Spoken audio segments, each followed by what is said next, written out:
Welcome to the Heavy Spoilers Show. I'm your host Paul, and in this video we're breaking down X-Men 97. We've now hit the first in the three-part finale, with the episodes being called Tolerance is Extinction. This is the mentality that we've seen throughout the characters, with Beast leading into it during the events of Genosha. Rogue dropped Trask like a like on the video, and there's a real feeling that they might have had enough. Genosha was basically akin to a terror attack, and we all know what happens in the aftermath of those. There's lots of big things that the show's going to be tackling with, and throughout this video we're going to break it all down. This will contain Easter eggs, hidden details and things you missed, along with everything that we thought about the episode. Make sure you subscribe for our breakdowns on the final two, as I can't wait to talk about them. With out of the way though, thank you for clicking this. Now let's get into X-Men 97.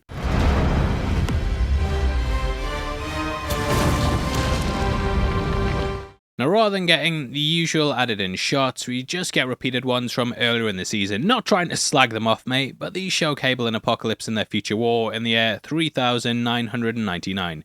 You know, we get Nimrod and Master Mold, and lastly a shot of Magneto at Asteroid M. This pulls from the two-parter Sanctuary, and we will talk about that later on in the video. Cutting to Cable blasting bottles, we see he and Cyclops aren't exactly having some quality father and son time. Cyclops is unable to connect with his son, and he marvels at the Professor's ability to be a dad. Xavier saw all mutants as his children, and he himself as a child of the Atom. We also learn that Cable and Bishop were separated, with it teasing the character's return down the line. Now, the episode itself is titled Tolerance is Extinction, and it kickstarts a three-part finale. The title itself is based off two stories, with these both being major Marvel events. The first of these is Operation Zero Tolerance. That was something that appeared last week, with the initials of OZT appearing at one point. The second event is E for Extinction, which in the comics introduced Cassandra Nova. No! They were dancing, drinking wine, making love! Xavier actually quoted this in the episode, with that line specifically pulling from the comics. Nova is showing up in Deadpool and Wolverine, and they have based a lot of things off what happens there. That had the Wild Sentinel attacking Genosha, which was the big event in this season so far. So far, mate. I doubt that Nova is going to turn up though, and instead I think we're heading towards Messiah Complex. We will talk about that more later on in the video, but the title kind of gives away where things are going. Tolerance is Extinction. It's pretty much the mind state that a lot of the mutants are dealing with. Rogue gave Trask a date with the pavement, and I feel like it's going to be Xavier who guides them all back from this. Now at this point, Cable basically does a spoiler man and breaks down everything about Bastion. Using a diagram that looks like the chain of evolution, we learn that he plans on making the next step. We discover that the fallout from Genosha allowed him to get government funding, which explains why he's been rubbing shoulders with people like Val Cooper. This started a war that lasted 300 years, with Morph joking it's another timeline where Logan's the last to die.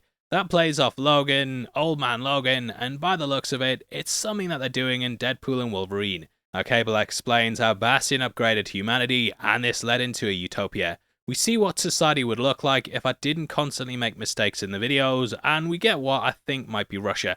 Might not be, so my comment section's what's keeping us in the dark timeline, and we learn what happened to the mutants. And Slave, we see things that build off the back of Slave Island, and also repairs to the Golden Gate Bridge. I think this builds off the back of The Last Stand, in which Magneto used it to get to Alcatraz. Now, Bastion is also a big character from the comics who was a fusion between Nimrod and Master Mold. Nimrod was virtually indestructible, so the X-Men had to find another way to beat him. This was referenced in One Man's Worth, with his body going back together like the liquid metal Terminator. Sending the machine through the Siege Perilous, this was a pan-dimensional portal in which all those were judged. Cast back by the universe's higher powers, he returned to Earth as a human sentinel hybrid. He was taken in by Rose Gilberti and given the name Sebastian, which was shortened down to Bastion.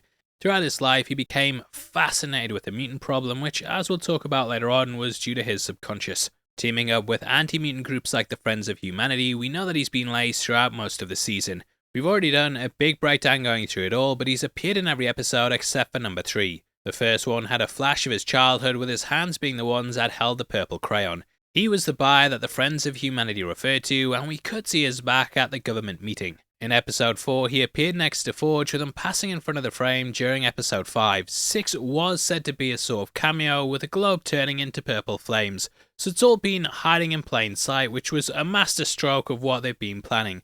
I actually think it'll be revealed that Cable and Bishop made him when they travelled to the future, which kind of ties this whole thing together. We will see, but Robert Comics Explained came up with this theory, and it definitely makes a lot of sense. Check out his video if you want to learn more, but so far his predictions have been pretty bang on. At this point, Cable's computer comes out of his wrist, which is something we saw guiding him during Time Fugitives.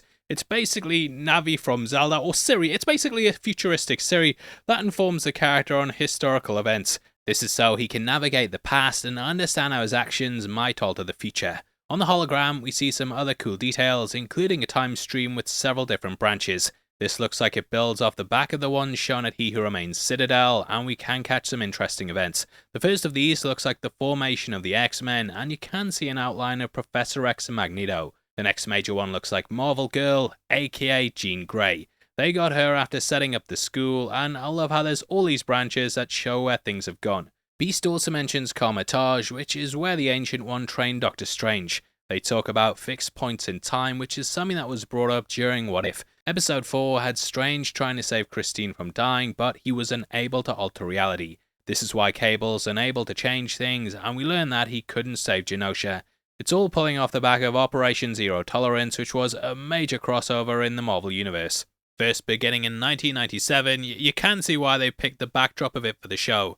Although Bastion was returned as a humanoid, his prime directive started creeping in his mind. Creating nanotech, he experimented on humans and turned them into his own sleeper agents.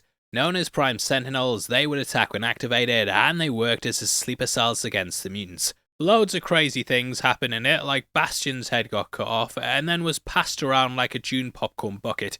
The X-Men were caught and captured, and yeah, just an insane run that I never thought they'd adapt. There is a possibility we could even lead into Avengers vs X-Men if we go from this into Messiah Complex. That had the arrival of the mutant Messiah Hope Summers, with Avengers vs X-Men then centering around her. Now on the news, we see the X-Men learning Xavier's alive and the guys leading the Shi'ar. However, rather than being seen as a good thing, there's conspiracies the X-Men faked it for sympathy, and they might even be behind the death of Gyrick. Though Xavier is loved by the mutants, you can see why humanity might fear his rule. They're already scared of his powers and the mutants that he leads, and on top of this, he's now leading the Shi'ar. They're an extremely powerful empire, and humanity basically wouldn't be able to stand up to them. The Kree and Ronan were easily slapped away by the Imperial Guard, with Deathbird literally making Ronan get that step on me energy. Their religion urges them to unite all peoples and societies together, except they do this by force. As Xavier explained, they cut off the kneecaps and pretty much forced planet after planet to join with the Empire. Just like Lilandra, the Shi'ar also debuted in X-Men 97, so he's good connection that. Now their throne world is Chandela, and their home world's called the Eyrie, where they left to take over and rule 1,000,000 planets. Now they initially worshipped the Phoenix Force, but things turned sour when they saw the atrocities the hosts of it committed, and thus they turned against this chaotic cosmic force. The Imperial Guard were formed to combat it, with Gladiator eliminating the host Rux'Share. The fear of the Phoenix Force led them to try and take out Jean Grey in the comics and the original 90s run of the show. The Shi'ar would also eventually go to war with the Kree during Operation Galactic Storm, a thinly veiled reference to Operation Desert Storm, the name for the Gulf War. However, the war would result in a tragic atrocity as the conflict escalated, engineered by Deathbird. She set off a Naga bomb, and billions died in the explosion, with the tech being derived from Captain Marvel's Naga bands. In the show, the Kree and Shi'ar are currently at war with the Supreme Intelligence in hiding, so it seems like we are getting the start of Operation Galactic Storm. Now the big question I have is, with Xavier gone as Peacemaker, will we see Carol Danvers? Potentially we could see her popping up in the show, as some of her major stories revolve around the Shi'ar. However, look on the question and ponder, what if at the end of the Marvels, Maria Rambeau is revealed to be the binary of another world with Kelsey Grammer's Beast? I know everyone says it's not connected to the MCU, so we can ignore that Carol comment, but the multiverse has allowed for countless franchises to come together, so even though, it might not be connected, I think they could do something if this show continues to be successful. Now if you want to support the channel, then definitely check out our merch store right below the video. We're almost fully out of X-Men 97 inspired prints, so if you want to pick one up, then now's the time to do it. We also have Theory Time shirts, it's all connected one, new ones for House of the Dragon, and also the boys. Huge shoutouts to everyone who picks one up, and it goes a massive way to helping videos like this get made. Cheers! Now from here we cut back to Jubilee and Sunspot, with us getting a shot of New York. Due to the show being set in 1997, the Twin Towers are still part of the skyline. Bartomeu has touched upon how 9/11 influenced him, and you can see shades of it when you look at Genosha. Up in the penthouse, we then see a news report that has a very interesting name. Though it's cut off, we can see the end of it with this being William Stryker. He says how a mutant war's coming, and we know he'll commit genocide to try and avoid it. You really seem to have the two sides of humanity here, with there being militants that want to start a war. The other side is people like Roberto's mother who want to try and help the mutants, but they see them as being less than. Rather than getting their hands dirty, they'll do PR that boosts their image as well, and do things like hold fundraisers for Genosha. Cutting to Jean trying to read Rogue's mind, I wonder if Rogue was twisted after absorbing Gyrick. This could explain why she killed Trask, as that darkness might have existed in her mind. I do feel like Rogue is going to be the one who pulls Magneto fully back from the brink. They were clearly discovering their past for a reason, with it being something that's often forgotten by fans. However, I think her going to the dark side is going to be a battle that she has to win within herself, and then she's going to pull him back too. Now we also have Nightcrawler comforting Jean and saying that she can be a mother even if she wasn't there for Cable. He talks about his own mother Mystique, but the comics have retconned it to now make her the dad. They have changed things a lot, but they also talk about Rogue too and how he sees her as a sibling. Rogue viewed Mystique as a mother at one point, and they go deep into it in the comics. It's something they've skirted around in the source material for a while now, but I was so glad to see them touching upon it here. While protesters and evolution deniers are at the gates of the mansion, we then get a reveal with your girl Val. Now, I did theorize that she might be Mystique, but instead it turns out she's a Prime Sentinel. So theory time, take the L, and that's a theory time, wasted your theory time, I wasted your time. Now, these Prime Sentinels are what we get here, with them being regular people that have been twisted by Bastion. This is why he needed Mr. Sinister, as he's someone that's used to experimenting on people. One of the creepiest things about them is once they've been activated, the person behind them is no more. Rogue tried to absorb one once, but all she got memory-wise was an empty shell. Now they do kind of change things up here, with Val seeming like she wasn't complicit. Apologising, it's paired with Eric's tattoos from the camp, which was clearly done for a number of reasons. Regular people were the ones who somewhat allowed it to happen because they turned blind eyes like what Val did here. She wants Magneto to at least respond to her, but his silence speaks volumes to what his views are. He's seen bigotry and what it can do, with it kind of being like history repeating itself. Now in the news next to Magneto, we see the Friends of Humanity leaders being invited on. I think that this is a common on both sidesism, which is something that the news often does. This is so they can present both sides of the argument, but this is being criticised for a lot of things. It's been said that in giving the same platform, you make it seem like both arguments are valid. For example, you get someone who says heavy spoilers sucks, and makes them seem as valid as that guy who bought 5 t-shirts from us last week. Cheers, Kenny Svensson, and Joseph Luca as well, mate, I appreciated that. Now we see Magneto strung up on what happens to be an X. It reminds me of Da Vinci's Vitruvian Man, but also other clear allusions to torture and crucifixion. It's really interesting imagery, and back with Beast, we see him with Patricia Tilby. Brought this up before, but just in case you missed it, these two get it on in the comics. Don't know if that's going to be happening here though, depends what he's into, but there may be a way to bring people back. Cutting to Pittsburgh, we then see the home of Bastion and get some really cool Easter eggs. In a box, we have a toy robot that looks like a Sentinel, and also a magazine for the Stark Expo. This has a robot that looks like Rosie from the Jetson, and we also have a book that says XM52. This is a big nod towards Bastion, with X-Men 52 being where he debuted. Great little Easter egg, and cutting across to his mother. It's creepy as hell, isn't it? With this twisted family being reflected in the three here. I definitely feel like Bastion had a happy childhood though, however, as he got older, things started to change.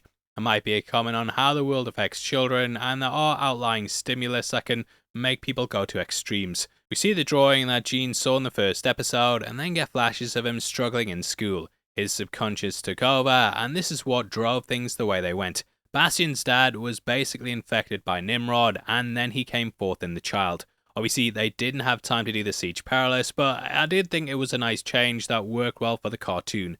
Now back with him, we get some amazing cameos, with the episode later on packing some big headers. Here though, there's Dr. Doom, Baron Zemo, and later on the Webhead. Yes. Now Bastion mentions how he's already handling President Kelly, and I wonder if he's already a Prime Sentinel. We see the transformation that they go through, and get a scene where 3 get dipped into tanks. There's lots of comments on how mutants are basically replacing humanity, which is down to their ability to work. AI is obviously a big talking point at the moment, and there's always the idea that things are taking away humans' jobs.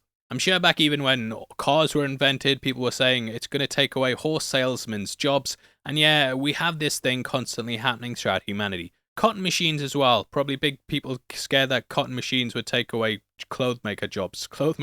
Moving on. It sounded very stupid. Now what Bastion's doing is recruiting the most vulnerable, and he's doing it all out of his hate for the mutants. I actually wonder if Cable's going to be the cure for the techno-organic virus, and this could be how the character comes to be used. Back in Bastion's room, we see a painting called The Final Dream, which is clearly playing off the back of The Final Solution. We see Master Mold in the middle and demons below it, but these are clearly based on the X-Men. We have Professor X, one that looks like Cyclops, Angel, Beast, and that last one, I think it might be Wolverine. Now Bastion has weaponized his mother, and we then see as she's activated. Cutting back to Jubilee, we get a comic accurate costume, with this being based off her later looks. Prime Sentinels just be activating everywhere, and it leads into a big chase while the mansion's then attacked. Morph turns into Juggernaut, and Nightcrawler, yes, finally gets to bust out his swords. The swashbuckling isn't something we've... Sorry about that, guys. But the swashbuckling isn't something we've really seen in the cartoon, and I love watching the Prime Sentinels activate. Reminded me a lot of the agents in the Matrix, and it just leads into some incredible action. Also, Patricia calls Wolverine a Neanderthal, showing that she believes the Prime Sentinels will replace the mutants. Wolverine is a cut above the rest though, and we get to see him slice and dice alongside Nightcrawler. They've kind of kept Wolverine in the background for the series, but I love finally seeing him getting to bust out his claws. Love how we see what it's like going through Nightcrawler's portals as well, and another standout scene in the series. Jubilee goes tumbling over the edge of a building, and we get a cheeky little X in the opposite side. Sunspot finally gets to show his powers too, and once again, the Blackbird's destroyed. Dear me, insurance companies will not be happy. Now, this forces Cyclops and the gang into his car, with it featuring in a couple of things.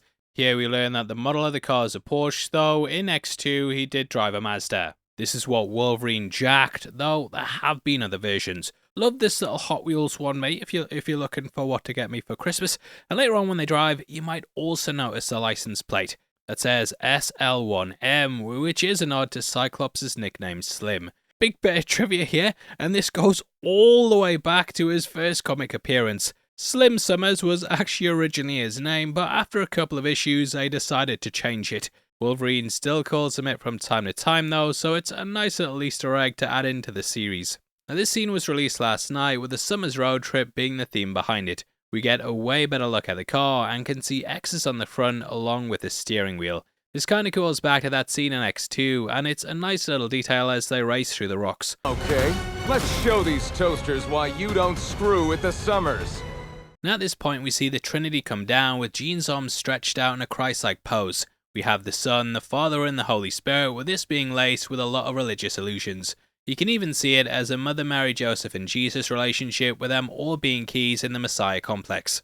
Now Roberto crashes the fundraiser with the Sentinels turning on the charm. His mother basically says that if they comply they have nothing to worry about. I don't know though, and it's a clear comment on things like police brutality and how the blame can often be levied at the wrong people.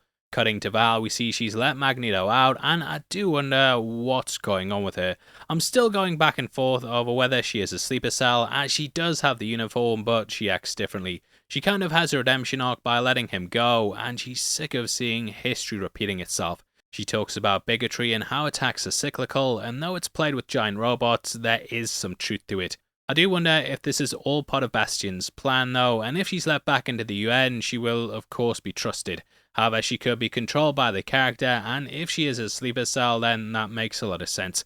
Magneto says it's enough though, and hashtag Magneto was right, and he controls the world through the poles. Guy goes Super Saiyan, and we see the web head out in New York. I really hope the rumours about them bringing back the Spider-Man 90s cartoon are true, as I think this show's knocked it out of the park. It was so cool seeing him pop up, and Bodemayo has teased that he was going to show up. I do kind of wonder if it is leading towards Avengers vs X-Men, as we had Cap last week and a mention of the Hulk. They do slowly seem to be dropping them into place, and it could all lead to that big showdown. Now we also see the Silver Samurai and Omega Red, who I think may pop up as a villain in the future. If you ever play that X-Men Wolverine game with Mark Hamill, then you'll know he was left as a big cliffhanger at the end. Never got a sequel to it, I'll never forgive him, so I'd love to see him popping up here. He's being used to power a power plant, and I can't wait to see what the war brings. I also wonder if the poles is what Polaris was fixing before when we got that vision of the future. He was messing with the poles, so a Polaris makes sense, and yeah, let me know below exactly what you guys think. Magneto is here though, but on the other side of this we have Charles, who comes crashing down in a ship. Wearing his comic accurate astronaut costume, he calls out to the world and summons the X-Men. It closes out what's an incredible entry, and yeah, I feel like those final two, they're gonna be a banger. To me, my X-Men. Now, in discussing the episodes you need to be familiar with for the finales, Bodomeo's dropped a very helpful list. I'm going to be helpful myself as well, and treat you guys like you haven't seen it, and give you a quick brush up in case you want the lowdown. He said the ones worth watching would be One Man's Worth Part 1 and 2, Sanctuary Part 1 and 2, Descent, and The Final Decision. The Final Decision is actually the first of these release-wise, without chronicling the rise of Master Mold. It revealed that he was attempting to replace the brains of world leaders with computers. Going against him, the X-Men took him down and managed to save President Kelly's life. This altered the character's stance on mutants, with Mr. Sinister silently watching from the shadows. Descent was where we learned the villain's origin story, with it chronicling his life around the 1800s. Happening mainly in 1888, we saw as London was terrorized by Jack the Ripper. Put on the case was your boy James Xavier, you know the name, who believed that Sinister was the one behind it. At the time, he was going by his original name Nathaniel Essex, and check out our breakdown from last week if you want to see his history. Now there we learned James and Essex had a history together, and the pair had known each other for about 30 years. At one point, the pair were even friends, and they always support each other and hit the thumbs up.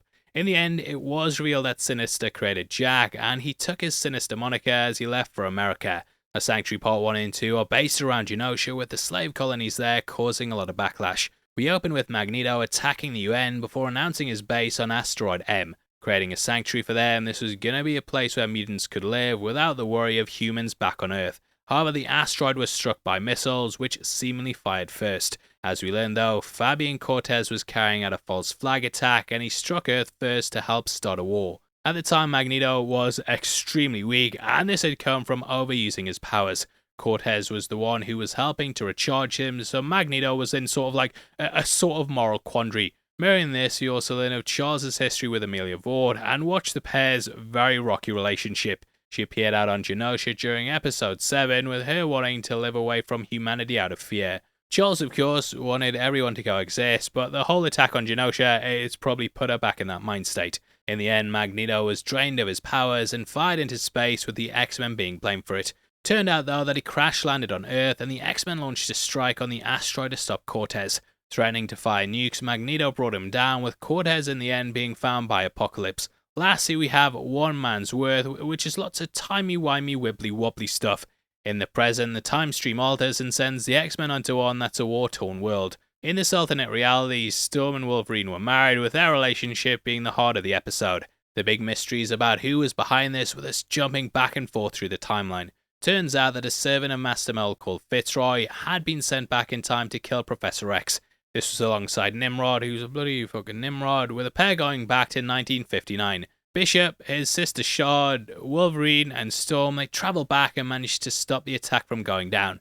This is what the clip in the opening of Bishop shooting Nimrod references, with it then setting up the villain we get here. It basically showed what One Man's Worth and how important Xavier was for mutant civil rights. They actually failed the first time in trying to stop things and had to replay the episode in order to change the future. Showing Fitzroy that Master Mold would betray him, he then worked with the group to try and alter the timeline. In the end, Storm and Wolverine had to give up their love and erase their future for the better of the world. It was a really poignant way to close things out, with Xavier in the present saying that they'd never know. But I will. And normally, we end the video by talking about the synopsis for next week, but hey, not really much to talk about. All we know is that it says the X-Men work to settle the score before it's too late. Gonna be too late, mate, because we've got an episode after that, and I can't wait to see how the season wraps up. Anyway though, that wraps up the video, and I want to give a huge belated shoutouts to our homie Austin Verse. We did a video last week talking about Deadpool cameos, and totally forgot to include his name on a tweet. Spoken to the guy for years, and he's always been a massive supporter of the channel, so yeah, I felt pretty bad missing the guy off. So shoutouts Austin Verse again, and obviously I'd love to hear your thoughts in the comments below. Make sure you drop them, and please hit the thumbs up, and if you want to support the channel as a member of the Spoiler Society, then please click the join button. Get early access to videos every week, and it goes a massive way towards helping us out. Now, if you want something else to watch, you've got a breakdown on screen right now going over every appearance that Bastion made in the season. We also talk about where we think things could be going, so if you need more theory time, then head over there after this. But out of the way, huge thank you for sticking through the video. I've been your host Paul, you've been the best, and I'll see you next time. Take care, peace.